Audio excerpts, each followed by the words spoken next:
Hello Okay ဆိုတော့ဟောဒီကမနေ့ကတော့ဒီ image တွေအကြောင်းကိုပြောပြီးတော့ image တွေအကြောင်းဆိုတာကတို့ဒီ image က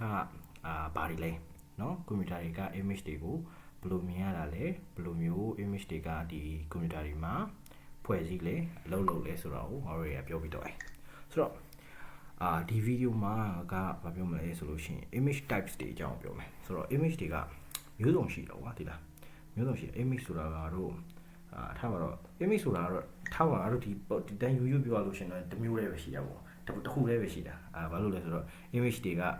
ပုံနေဆိုတာကတော့ပြင်ရတယ်မြင်ရတဲ့ဟာတွေဆိုတော့အဲ့လိုမျိုးတစ်ခုတည်းပဲရှိတာဒါပေမဲ့ဒီကောင်တွေကိုငေါတွေကမျိုးဆက်ပြန်ခွဲမယ်မျိုးဆက်ပြန်ခွဲမယ်ဆိုလို့ရှိရင်ငေါတွေကဘယ်လိုကြီးခွဲရလဲဆိုတော့ငေါတွေကဒီနေ့ပြောပြပေးတော့မယ်ဆိုတော့ဒီကတော့ဗီဒီယိုပုတ်တွေလည်းမများချင်ဘူးကွာမများချင်ဆိုတော့အစတော့ကဒီကောင်တွေကိုဒီနေ့မှာကအဲဒီ image type တွေပဲဒီဗီဒီယိုမှာကဒီ image type တွေကိုပဲပြောပြမလဲဒါပေမဲ့ဒီမှာဘာတွေပါပြောပြပေးတော့မလဲဆိုလို့ရှင်ဒီ image type တစ်ခုချင်းစီရဲ့ထူးခြားချက်တွေပါတစ်ခါတည်းထည့်ပြောပြတော့မယ်ဆိုတော့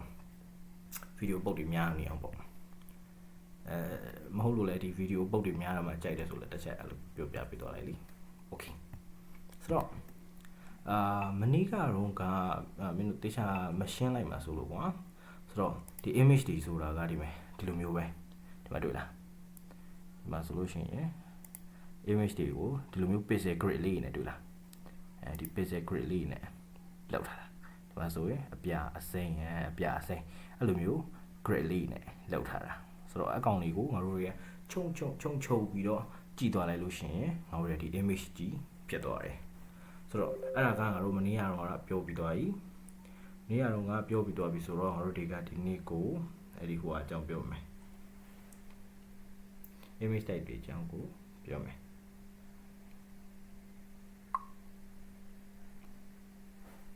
ဆိုတော့ဒီမှာဆိုလို့ရှိရင်တစ်ချက်ကြည့်ကြအောင်ဒီမှာ types of images တဲ့ image type တွေကိုငါတို့တွေကအဓိကအားဖြင့်၃ခုခွဲလို့ရတယ် binary image ဆိုတော့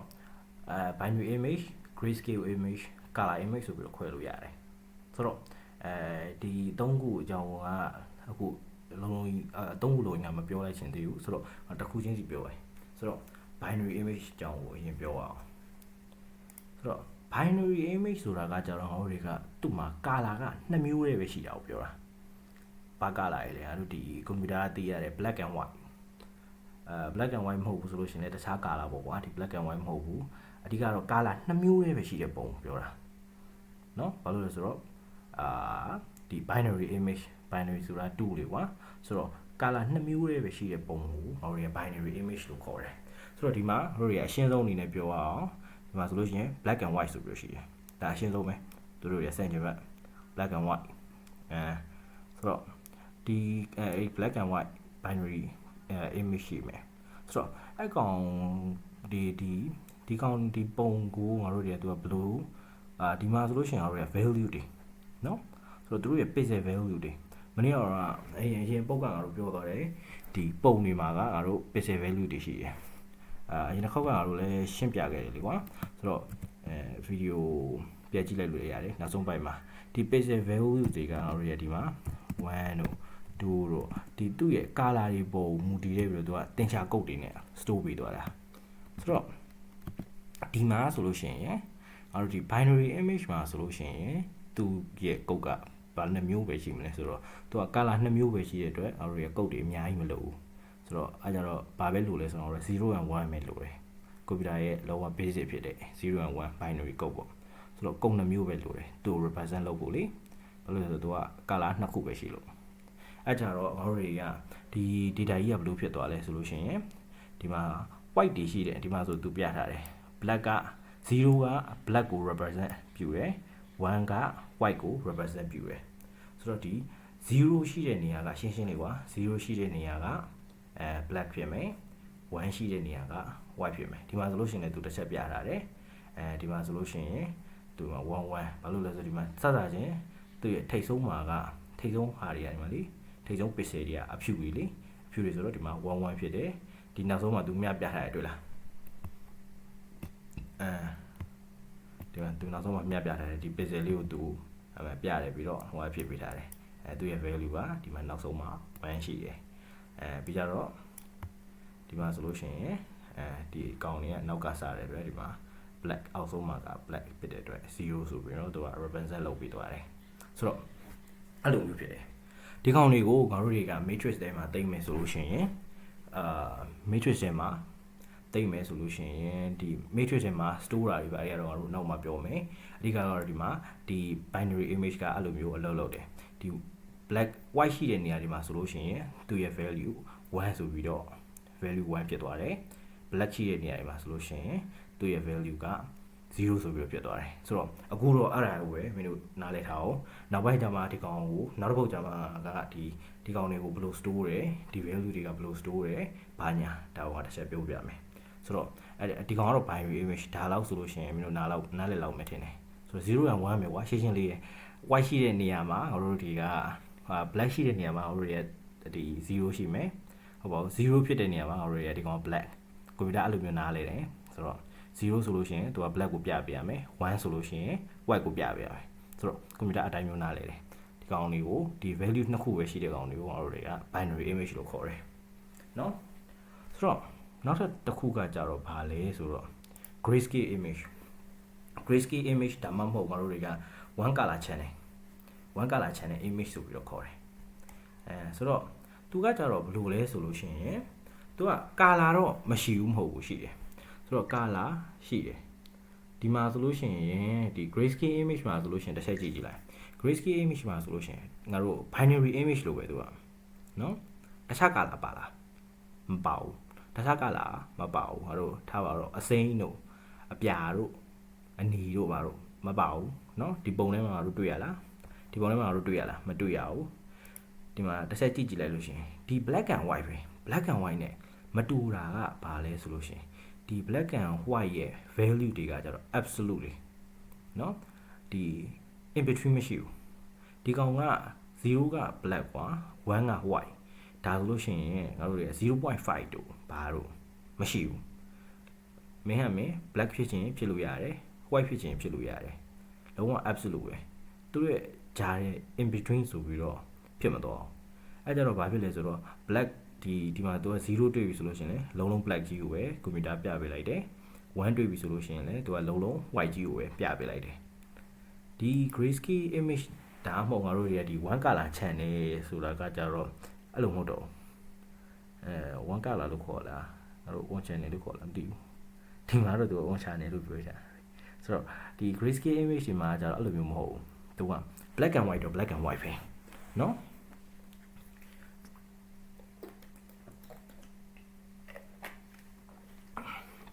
black and white တော့ black and white ပဲဒါပေမဲ့သူက in between ရှိတယ်ဘလောက် black တာလဲဘလောက် white တာလဲเนาะဘလောက်မဲသွားတာလဲဘလောက်ကြီးဖြူသွားတာလဲဆိုပြီးတော့ရှိတယ်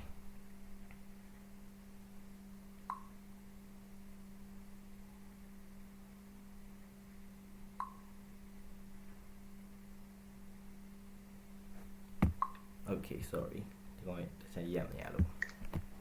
ဆိုတော့အဲ့လိုမျိုးဒီကောင်က in between ကွာ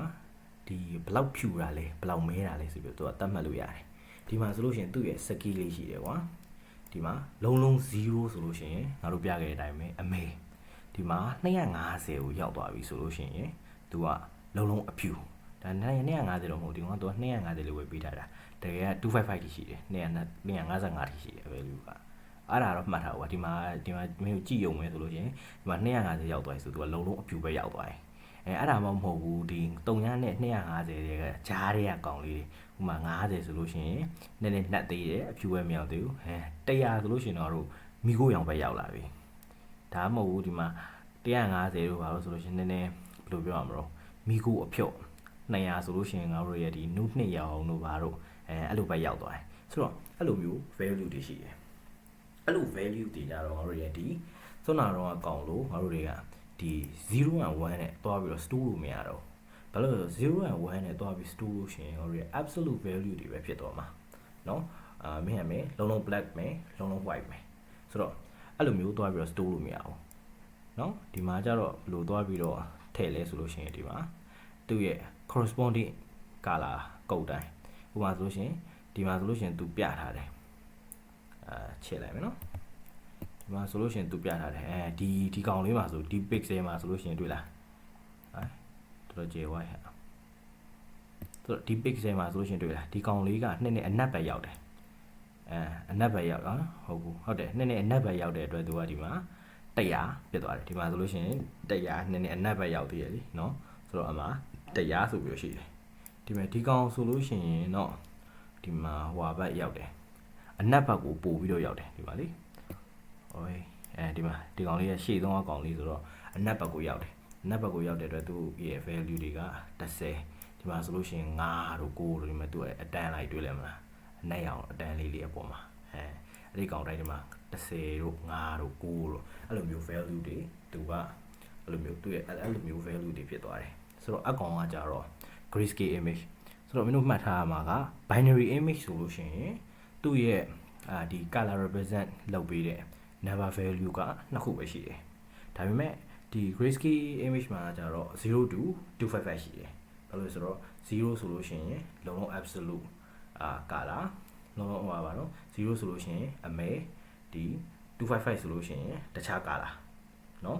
ဒီကောင်ကဒီတခြား color မှာသူကအဖြူမလို့ဆိုတော့ဆိုတော့အဲ့ဒါဆိုရင်နားလည်မယ်တင်တယ်နားမလည်လို့ရှိရင်လည်းတစ်ချက်အမေးခဲ့ပေါ့เนาะဒါနားလည်တော့တင်မယ်တိတ်မကပ်ပါဘူးဆိုတော့အကောင်မှကိုကဒီကောင်က grayscale image မလို့ပေါ့เนาะဒီကောင်ကဘယ်ထဲမှာဝင်လဲဆိုလို့ရှိရင် one color channel ဆိုပြီးတော့အဲ့ထဲမှာဝင်တယ်one color channel ဆိုတာဘာပြောလဲဆိုဒီကောင်ရဲ့ one color channel က white နောက်ထပ်ဒီကောင်ရဲ့ one color channel ကကြတော့ red ဒီမှာဆိုလို့ရှိရင်ဘာကွာလဲဒါက grayscale image ဒါဆိုလို့ရှိရင် तू ကဘယ်လိုပြောရမလဲ rescale image လို့ခေါ်မလားဆိုတော့ဒီကောင်ကတော့အနီရောင် one color channel ပေါ့နော်ဆိုတော့စွမ်းနာတော့အတိုင်းပဲလုံးလုံးသူ့ရဲ့ value က0ဆိုလို့ရှိရင်အနက်ရောင်ဖြစ်မယ်ဒါပေမဲ့ဒီ255နာကိုရောက်သွားပြီနှီးသွားပြီဆိုလို့ရှိရင်သူ့ရဲ့ color ကအနီရောင်ဖြစ်လာမယ်နော်ဆိုတော့အကောင်က one color channel ဒီ grayscale နဲ့ပါမကွာဘူး grayscale တူတူပဲနော် color တွေပဲကွဲသွားတာအကောင်ဟောရီက one color channel လို့ခေါ်တယ်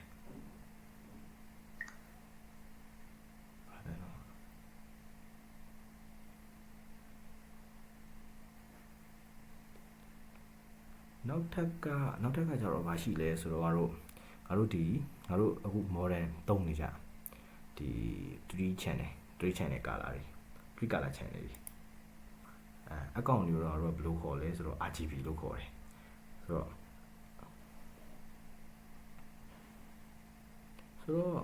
RGB ဆိုတာကငါတို့ဟို rainbow color တွေပြောတာမဟုတ်ဘူး rainbow color ဆိုတာဒီလိုသိပါတယ်ဒီကွန်ပျူတာတို့ဒီ PC တွေဘာတွေမှာအလှဆင်တဲ့ color တွေဘာတွေအဲ့ဒါမျိုးတွေခေါ်တာမဟုတ်ဘူးဆိုတော့တကယ် RGB ဆိုတာက red green blue မင်းတို့ဒီ biology မှာသင်မှုမှာပါငါတို့ဒီမျက်လုံးကဘာပဲမြင်တာလဲဆိုလို့ရှိရင် red green blue ကိုမြင်နေပြီးတော့အဲ့ color 3ရောင်ပေါင်းလိုက်ပြီဆိုလို့ရှိရင်ကျန်တဲ့ color တွေအကုန်လုပ်လို့ရတယ်เนาะဒီတချို့ video တွေလည်းအကုန်ရှိတယ်လေကွာဒီ red green blue ကိုပေါင်းလိုက်ပြီးတော့ဒီကျန်တဲ့ color တွေအကုန်လုပ်လို့ရတယ်ဆိုတော့ဒီ red green blue ကိုငါတို့တွေလုံးလုံးဟိုအမြင်ဆုံးထိထားလိုက်မယ်အဲ3ကိုပေါင်းလိုက်မယ်ဆိုလို့ရှိရင်အဖြူရတာတို့ဟာတို့ဒါမျိုးတွေပေါ့ကွာသိရမလားအဲ့လိုမျိုးတွေငါတို့တွေကရှိတယ်ဆိုတော့အကောင်ကတော့ color theory ပေါ့နောက်ပိုင်းလဲဟိုမှာဖြစ်သွားမှာပါဆိုတော့ဒီကောင်ကို RGB နဲ့လုပ်တယ်အဲ့ RGB မှာကျတော့ငါတို့တွေက channel က3ခုဖြစ်သွားတယ်ဒီကောင်လေးမှာကကျတော့ဒီ binary နဲ့ grayscale မှာကျတော့ channel color channel တစ်ခုပဲရှိတာအဲ့ကြတော့ငါတို့တွေကဘယ်နေရာမှာကွာသွားမလဲဆိုလို့ရှိရင်ဒီလားဒီ data တွေ store တဲ့နေရာမှာကွာသွားမယ်ငါတို့အရင်တပုတ်ကပြောခဲ့သလိုပဲငါတို့ data တွေကို matrix နဲ့ store ရလို့ကပုံနေမှာเนาะ matrix ဆိုတာဘာလဲမသိလို့ရှိရင်ဒီမှာတစ်ချက်ပြန်ကြည့် matrix ဆိုတာဒီလိုမျိုးဘာလို့လဲဆိုတော့ဒီမှာကွာငါတို့ကဒီ 2D ထားပါတော့ဒီ 2D ပုံလေးပဲပြလိုက်မယ်ဒီ 2D image ရှိတယ်เนาะ 2D image ရှိတယ်ဆိုလို့ရှိရင်ဒီကွန်ပျူတာကဒီကောင်ဒီ pixel ဆိုလို့ရှိရင်ဘယ်နာသွားထားပြရမယ်ဒီ pixel ဆိုလို့ရှိရင်ဘယ်နာသွားထားပြရမယ်သူကသိဖို့လိုတယ်လीเนาะဆိုတော့အဲ့ကောင်ကကျတော့ဒီမှာဖတ်လိုက်ပြီးသိတယ်ဆိုလို့ရှိရင်ဒီမှာထားပြရမယ်အဲ့ကျတော့ဒီသူကအတိုင်းပဲငါတို့တွေကဒီအောက်အတိုင်းကိုလည်းသူကသိဖို့လိုတယ်အဲ့ကျတော့ဒီမှာဒီသူကအဲ့ဒါကြောင့်ငါတို့ matrix သုံးတယ် array ကိုမသုံးဘူးเนาะငါတို့တွေက matrix ကိုသုံးတယ် array ဆိုတာက1D factor မသုံးဘူး 1D vector ဆိုလို့ရှိရင်ဘယ်လိုပြောမလဲ2T matrix နဲ့ဆိုပြီးပို့ပြီးတော့ represent လုပ်လို့ရတာပါဒါပေမဲ့နောက်ပိုင်းမှာမင်းတို့သိလိမ့်မယ်ကွာနောက်ပိုင်းမှာအဲ့ storage ဘယ်လို store ရပါညာတစ်ချက်ပြောကြမှာဆိုတော့ဒီလိုပဲသိထားလိုက်အောင်ငါတို့ဒီ matrix နဲ့ store တယ်ဆိုတော့ store တယ်ဆိုလို့ရှိရင်သူကဒီကောင်ကငါတို့ color channel တစ်ခုအတွက်သုံးလို့ရတယ် color channel တစ်ခုအတွက်ပဲသုံးလို့ရတယ်ဘာလို့လဲဆိုတော့သူက one specific color အတွက်ပဲ value တွေကရမှာလေဟုတ်တယ်နော်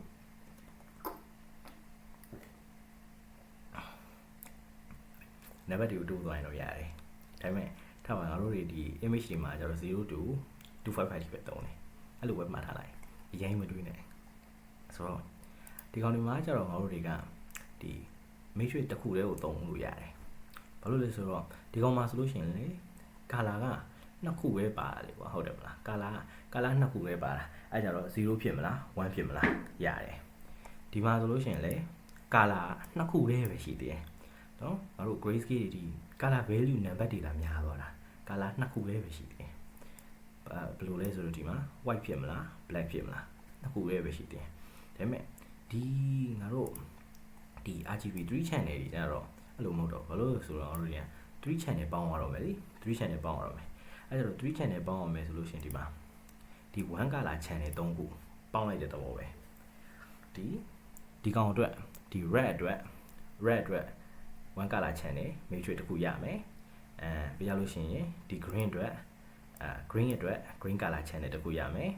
blue အတွက် blue color channel တစ်ခုရမယ်အဲ့ဒီ3ခုကိုငါတို့ကပေါင်းလိုက်ပြီဆိုလို့ရှိရင်ငါတို့တွေကဒီRGB ငါတို့ရဲ့ဒီ colorful image လေးပေါ့ကွာ colorful image လေးရတယ်ဆိုတော့မှရှင်းကြည့်ကွာဒီကောင်ရဲ့ဒီ grayscale image ရဲ့ဒီကောင်ရဲ့ဘယ်ကောင်ကငါတို့ပုံမှန်မြင်နေကြကောင်းတော့ဒီကောင်ဆိုလို့ရှိရင်ငါတို့ဒီရှေးခေတ်တွေမှာပဲသုံးမှာပေါ့သိရမလားဒါဆိုလို့ရှိရင်တော့ငါတို့ဒီ19ရာစုဟုတ်တယ်19ရာစုနှောင်းပိုင်းတို့20ရာစုတို့ဘာလို့မှငါတို့ရဲ့ gray color ဒီ gray color တွေဟိုဖြစ်ပြီလေဟုတ်တယ်19ရာစုတော့ရှိသေးလားမသိဘူးရှိဦးတင်တယ်ဆိုတော့ဒီ gray color image တွေရပြီလေကွာဒါပေမဲ့ငါတို့ဒီနောက်ပိုင်းမှာလာဒီငါတို့ဒီ3 channel ရတာပေါ့နော်ဆိုတော့ဒါကတော့ငါတို့လုံးဝ modern အဖြစ်ဆုံးပေါ့နော်3 channelဆိုတော့အဲ့လိုမျိုးရှိရကွာဆိုတော့ဒီ3 channel 3 color channel RGB ဆိုတာကဘာမှမဟုတ်ဘူးဒီ1 color channel 3ခုပေါင်းလိုက်တာပဲ red ရယ် green ရယ် blue ရယ်ဆိုတော့အကောင်ကဒီ image type 3ခုပေါ့နော်အကောင်ကဒီ image type 3ခုရဲ့ထူးခြားချက်တွေနောက်ပိုင်းမှာကျတော့မင်းတို့ဒီ image တွေကဒီ image ရဲ့ data တွေကဘယ်လိုမျိုး store သွားလဲဘာညာဒါလေးတွေတစ်ချက်ပြောပြပေးသွားမယ် okay